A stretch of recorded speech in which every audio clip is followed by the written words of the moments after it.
Hoy hemos visto en la patria de los derechos humanos y las libertades a corresponsales de la CBS cubriendo el recuento electoral con chalecos antibalas.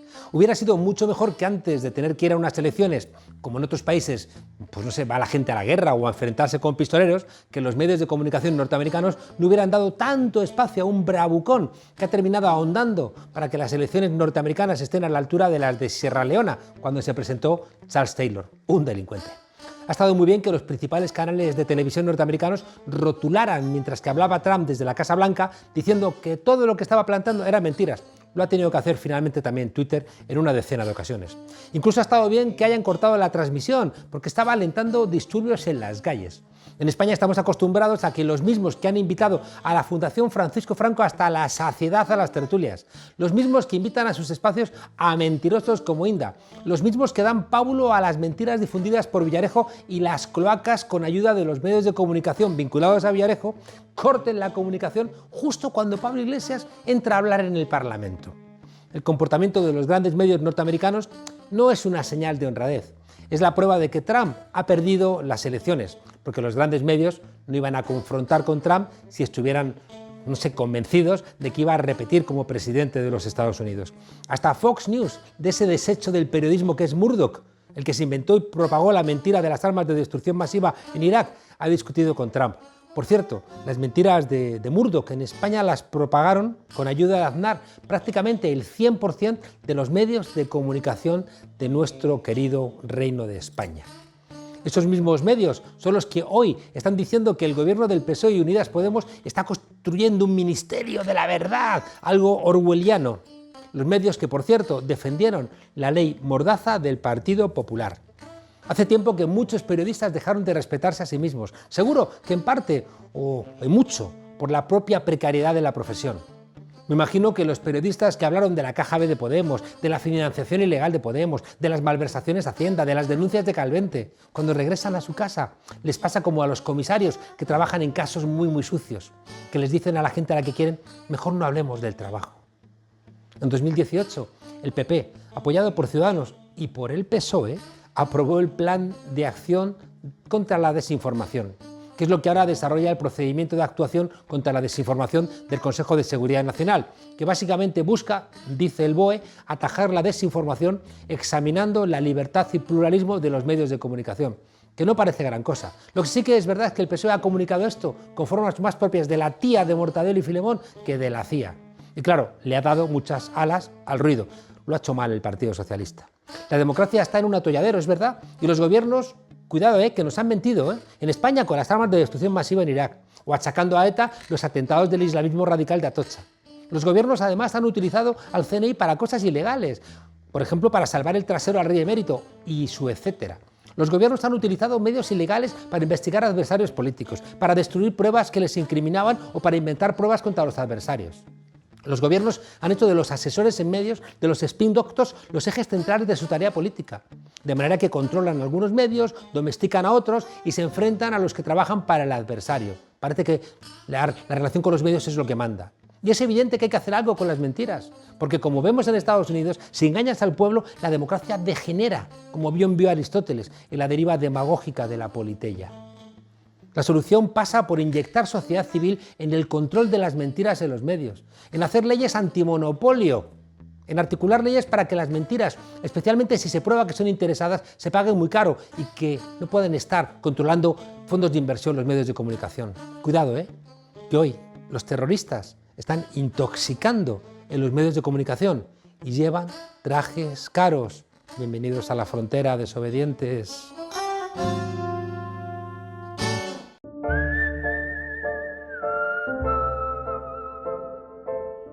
En la India, el elefante, el mono, la vaca, la cobra y el tigre son sagrados. En Nepal, el 14 de noviembre es el Día de los Perros y se les adora con plegarias. En algunas zonas de Ghana, dañar a un cocodrilo está totalmente prohibido porque representan el alma de sus ancestros.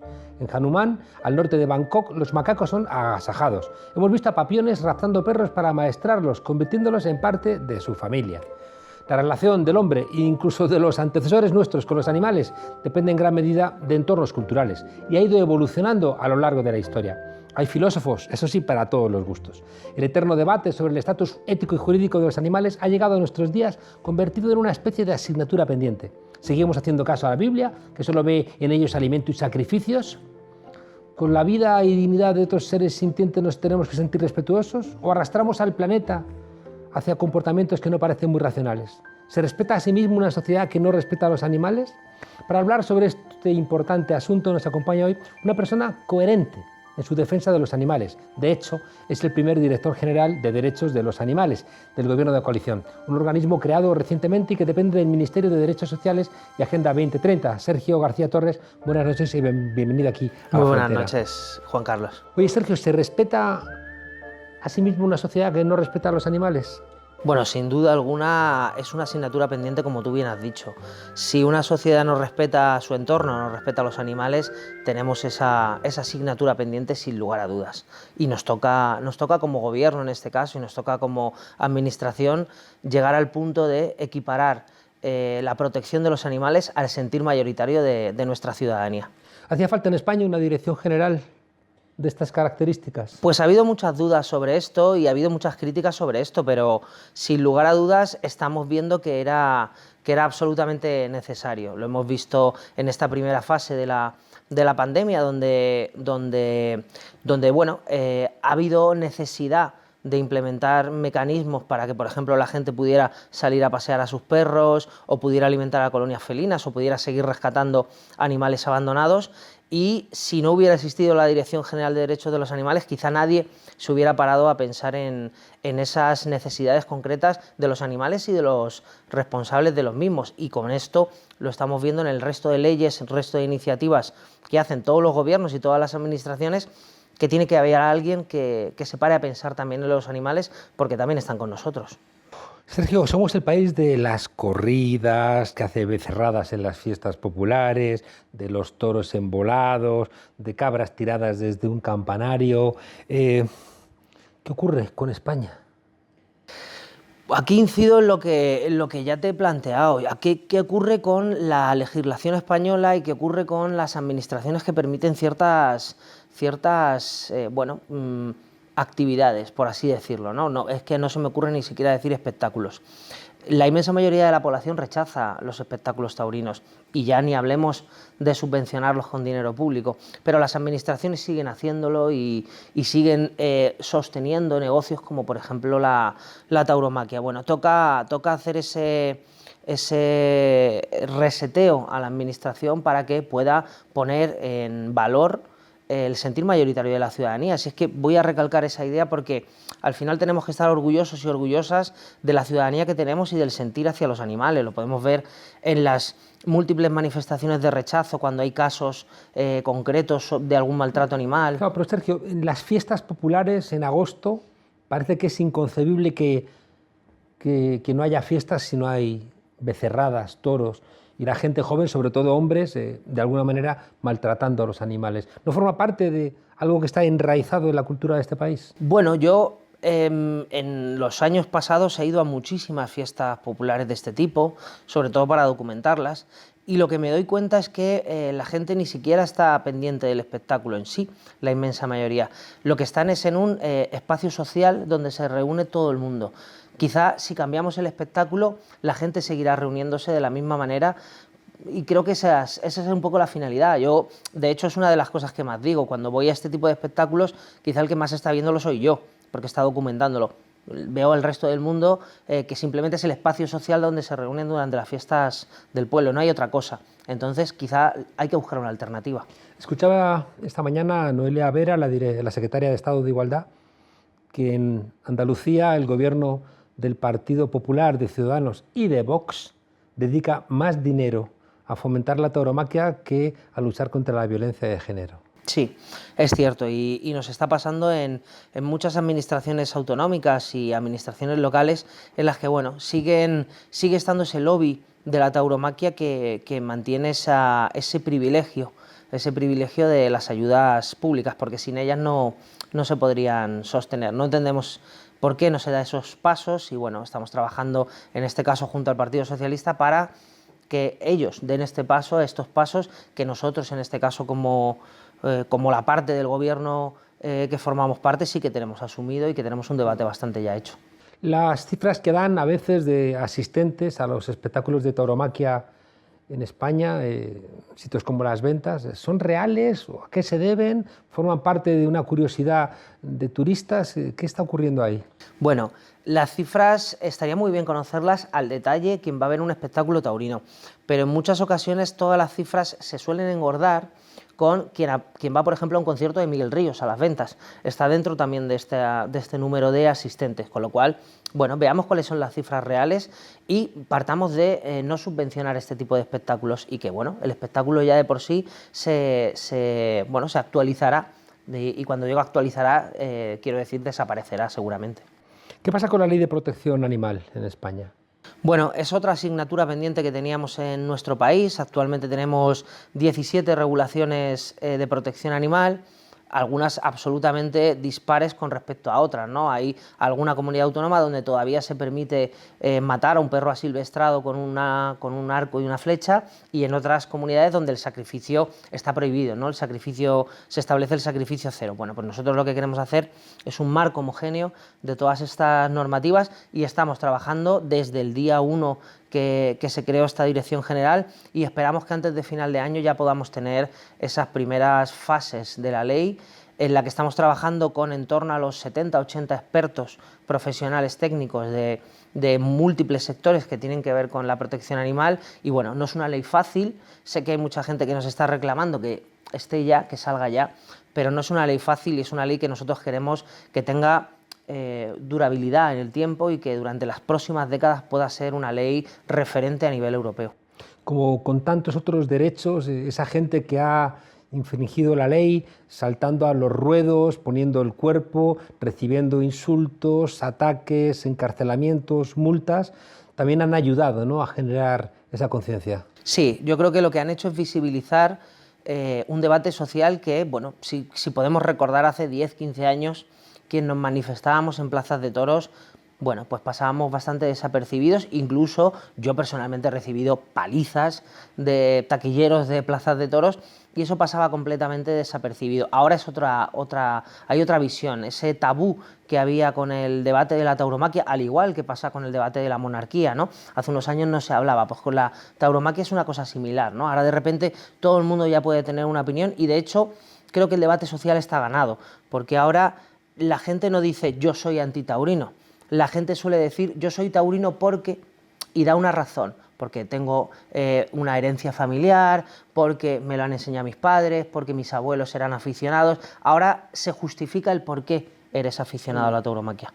Yo creo que la monarquía y la tauromaquia, cuando se dejan de subvencionar, se extinguen. Oye, hay gente como Fernando Savater que enseñó ética a unas cuantas generaciones en España, que dice que se exagera y él defiende clavar banderillas, clavar una lanza o atravesar con una espada a los toros. Bueno, yo creo que él tiende a darle una connotación artística, una cuestión que podríamos debatir si es artístico o no, pero que hay una cosa objetiva que es un sufrimiento y un ejercicio de violencia. Lo que tenemos que determinar es si queremos que esa violencia esté normalizada o no.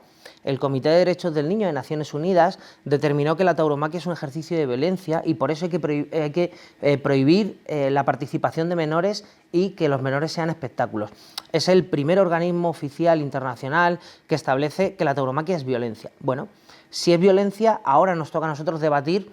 Puede ser artístico, no sea artístico, bueno, eso quizás es un debate menor. Lo importante es si queremos que la violencia esté normalizada dentro de nuestra sociedad. Yo entiendo que no debería de estar normalizada y que una sociedad es mucho mejor cuando, bueno, pues echa hacia un lado todo lo que tiene que ver con ejercicios de violencia.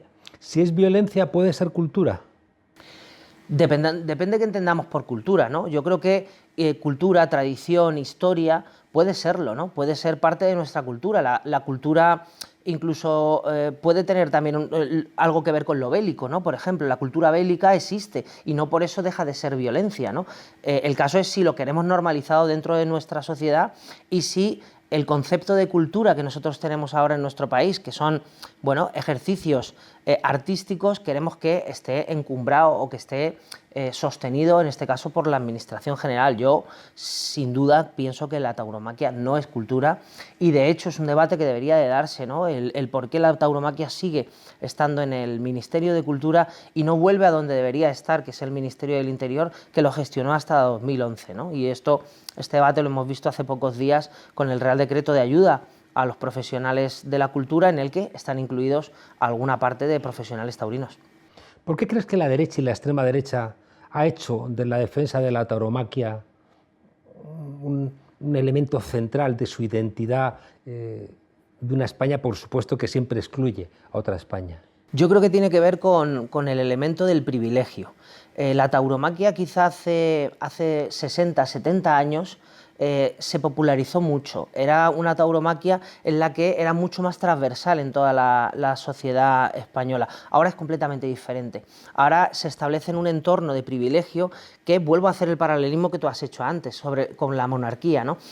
Y en este caso también con los empresarios que rodean el entorno de la tauromaquia. La tauromaquia es un cajón desastre en el que sobre todo existen muchísimos trabajadores precarios, muchísimos, estamos hablando de ni 400 trabajadores que trabajan de forma regular durante todo el año, y luego existen una serie de empresarios, tanto ganaderos como toreros relevantes, que al final son los que se llevan las grandes partidas presupuestarias de las diferentes administraciones. Bueno, yo creo que tiene que ver más con privilegio que con otra cosa.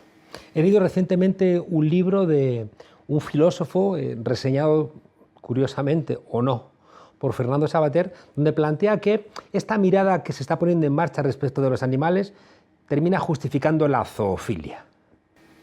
Bueno, yo creo que argumentos absurdos vamos a encontrar en todos los, incluso en personas eminentemente inteligentes como puede ser Fernando Savater. Yo creo que en este caso tenemos que irnos al Tratado de Lisboa, por ejemplo, que establece que los animales son seres sintientes, con lo cual el debate, bueno, queda ya un poco relegado a lo legal más que a lo filosófico, ¿no?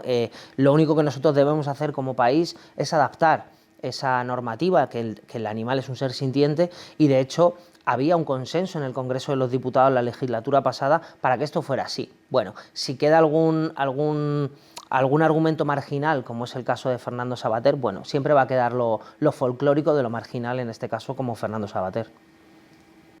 Yo creo que todo el mundo sensato y decente no consiente que se apalee a un perro, ¿no? Sin embargo, comemos carne, ¿no? ¿Ahí hay una contradicción mal resuelta? Sí.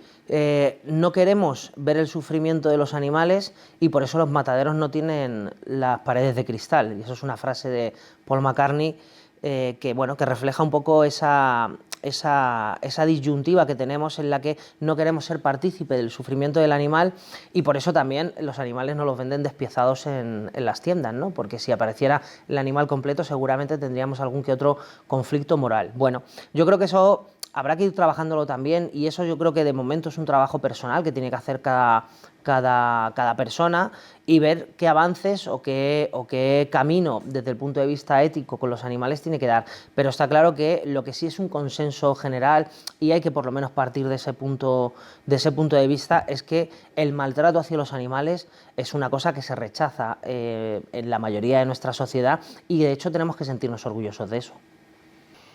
Yo que no soy vegetariano, y mucho menos vegano, he de reconocer que me costaría ir a una carnicería y decir: ese pollo vivo, señalarlo, me lo matas y me lo sirves, ¿no? O ese ternero o ese cerdo, sería seguramente pedagógico. Las nuevas generaciones tienen una sensibilidad que los que somos más mayores nos cuesta más. Bueno, yo creo que tiene que ver con aprendizajes sociales también. Hemos tenido una serie de aprendizajes sociales en los que nos han normalizado el consumo de productos de origen animal, y ni siquiera nos planteamos esa... ¿Tú eres vegano? Yo soy vegano, sí. Hace mucho, más de una década, no recuerdo exactamente cuánto, pero sí. Y en mi caso personal, bueno, fue casi por una cuestión egoísta, ¿no? Puedo decirlo, porque yo tenía una contradicción. Yo tenía una contradicción interna en la que para mí los animales eran seres dotados de sensibilidad y los que entendía que no debía yo participar en esa muerte del animal, ¿no? al consumirlos, y dejé de hacerlo. Así que creo que el ser vegano, por lo menos en mi caso, es una cuestión egoísta. Me quité esa contradicción y personalmente vivo mucho más tranquilo. A ver si hacéis un manual para que nos quitemos esa contradicción, los que aún la mantenemos. Oye, ¿en qué consistiría eso que se ha llamado el DNI animal? Bueno, pues lo que queremos es establecer, ahora mismo, por ejemplo, hay 17 reglamentos, 17 registros de animales de compañía en nuestro país. Si tú tienes un perro aquí en Madrid y se te pierde en Guadalajara, lo más probable es que no lo puedas localizar porque los registros no están interconectados. Somos capaces de llegar a Marte, pero no somos capaces de localizar a nuestro perro en Guadalajara. Bueno, pues eso es una cosa que hay que mejorar. Los sistemas, por ejemplo, de control y de identificación de animales de producción tienen un sistema de trazabilidad. La trazabilidad es, tú conoces al animal desde que nace hasta que muere, con todos los procesos que ha tenido en su vida, tanto vacunaciones, cambios de propietario, traslados y luego al final, pues cuando se lleva al matadero, ¿no? Claro, esto tiene que ver con la salud pública. ¿Por qué no podemos hacer una cosa similar con los animales de compañía? Ahora mismo los animales de compañía tienen un registro en el que tienen un lector, un chip con un número y con, si acaso, un teléfono y un nombre de pila o un nombre de un propietario. Bueno, tenemos la tecnología y de hecho lo hemos incluido dentro de los presupuestos generales para establecer un mecanismo de trazabilidad de todos estos animales. ¿Para qué? Bueno, no es un capricho. En este país se abandonan los datos hablan de entre 150.000 y 1 millón de animales. Ni siquiera tenemos datos oficiales de los animales que se abandonan en nuestro país. Y esto supone también un gasto inmenso para la administración local, porque cada animal abandonado es en torno a los 700 euros lo que cuesta su gestión durante un año. Si hacemos una multiplicación, son muchos millones de euros. Pues nosotros vamos a intentar, con el control de los animales desde el momento de su nacimiento, animales que viven con nosotros en nuestro sofá, que al final son en torno a los 10 millones de animales de compañía, bueno, pues los conozcamos y evitemos que se puedan abandonar en todo ese proceso de vida y que se puedan criar también de manera incontrolada, que eso también es uno de los factores donde más se abandonan animales, con las crías incontroladas. Y te dejo porque si no podría estar horas aquí dándote detalles sobre creo que es muy tema. interesante. Mi amigo Guillén, que ha adoptado dos gatos, creo que es más feliz, ¿no? Y uno se pregunta por qué la gente abandona a los animales en tanta cantidad. Sí, no tenemos datos sobre eso. Es una muy buena pregunta y de hecho es una pregunta que también nos hicimos al elaborar los presupuestos, porque entendíamos que no solo hay que saber cuántos animales se abandonan, sino hay que saber cuándo, por también saber el motivo y saber el porqué. Y una vez que sepamos el porqué, cuándo y cuántos, podremos iniciar campañas o poner en marcha iniciativas que nos ayuden a que se visibilice que el abandono de un animal es una cosa rechazada y es una cosa que no está bien. Oye, lo cuentan muchas veces mis amigas, como Laura, el IVA veterinario se convierte en una carga muy pesada para la gente que quiere a los animales. Sí, el IVA veterinario sin duda alguna tiene que bajar y, o sea, yo esto lo sé además a nivel personal. Yo tengo familia numerosa perruna, yo tengo 4 perros y algunos muy mayores y yo todas las semanas estoy yendo al veterinario. Sé lo que supone el 21% de IVA veterinario. Es un acuerdo de gobierno.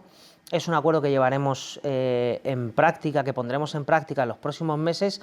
La gente esperaba que fuera, y nosotros incluso también en una primera fase de la elaboración de presupuestos peleamos porque estuviera en estos presupuestos, pero bueno, al final los presupuestos se han elaborado de manera expansiva, son presupuestos de gasto y presupuestos en los que no se van a reducir ningún tipo de impuesto, con lo cual lo posponemos a la reforma fiscal que queda pendiente.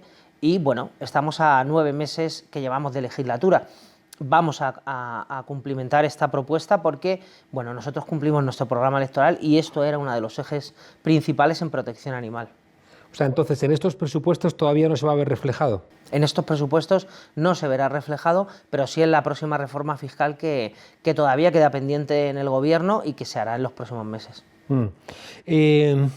Oye, desde la izquierda las soluciones a los problemas no suelen buscarse en cuestiones punitivas, es decir, en castigar más. ¿Hay que aumentar las penas por maltrato a los animales? Bueno, hay que hacer un equilibrio entre esto que planteas, que es nosotros no queremos que la gente se pudra en la cárcel, ¿no? Por así decirlo, ¿no? Que hay muchas veces que te lo pide la víscera, ¿no? Cuando tú ves un caso de maltrato animal importante, bueno, pues visceralmente tú dices que se pudra en la cárcel. Bueno, pues hay que pensar con la cabeza y establecer primero un equilibrio entre penas que de verdad sean suficientes, y en este caso lo que hay actualmente no lo es. Nosotros entendemos que una persona que maltrata un animal, que lo mata y que además tiene algún tipo de agravante, como publicidad. O ese claro, tipo de como darle cuestiones. publicidad, como que haya menores delante, como que utilice armas de fuego. Bueno, una serie de agravantes que a veces se dan en nuestra sociedad, desgraciadamente. Esta persona tiene que entrar en prisión. Tiene que entrar en prisión y tiene que además, por ejemplo, estamos haciendo ahora nosotros, estamos a punto de cerrar un acuerdo con instituciones penitenciarias por esto mismo que planteas. Nosotros entendemos que el castigo no es la solución. Lo importante es la reinserción, con lo cual queremos cerrar el círculo de que sí es cierto que hay que eliminar la sensación de impunidad que hay ante el maltrato animal, pero también hay que dar una salida de reinserción a todos esos casos que, bueno, que seguramente con una conciencia, con una orientación y con trabajo se puede hacer que estas personas, bueno, le den una vuelta al por qué lo han hecho y a que no vuelva a ocurrir. Te tengo que pedir respuestas telegráficas porque nos hemos comido el tiempo. ¿España es más o menos cruel con sus animales que otros países? La legislación sigue estando muy por detrás, la sociedad no. ¿El trato que reciben los animales en las granjas de producción es mejorable? Siempre es mejorable. ¿Por qué? Bueno, siempre se pueden sumar y mejorar los estándares de bienestar animal de estos animales, y por eso, por ejemplo, hemos hecho un Real Decreto con el Ministerio de Consumo en el que se va a establecer un sistema de videovigilancia en mataderos para garantizar que el estándar de bienestar animal es el adecuado. ¿Deberían ser más transparentes los mataderos? Sí, deberían de ser mucho más transparentes todo sistema donde existan animales de por medio. En Dinamarca hemos leído que va a sacrificar 17 millones de bisones, que es una cifra sorprendente, por una mutación del coronavirus. ¿Tiene sentido estas explotaciones?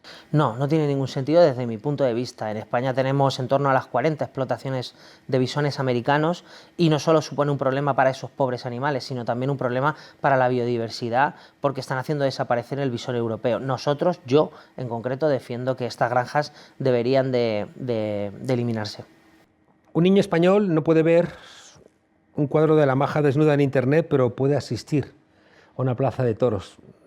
¿Cómo explicamos esto? Esto hay que cambiarlo. Estamos trabajando en la ley de infancia para que estas recomendaciones de Naciones Unidas, que ya no las han hecho explícitamente a nuestro país, estén recogidas dentro de esta ley. La COVID-19 nos ha afectado a todos. ¿Cómo crees que va a salir el mundo animal de esta pandemia, de este confinamiento, de esta crisis económica y de esta, creo que todavía pendiente, pero que ha dejado huella, posibilidad de que entendamos que cuidarnos forma parte de una responsabilidad colectiva? Bueno, yo como soy un ferviente positivo, creo que vamos a salir mucho mejor. Nos hemos dado cuenta que el cuidado de los animales también forma parte de ese cuidado a nosotros y a nosotras mismas. El COVID viene seguramente de algún animal, porque se ha roto una cadena de biodiversidad y una cadena de control que la propia naturaleza da.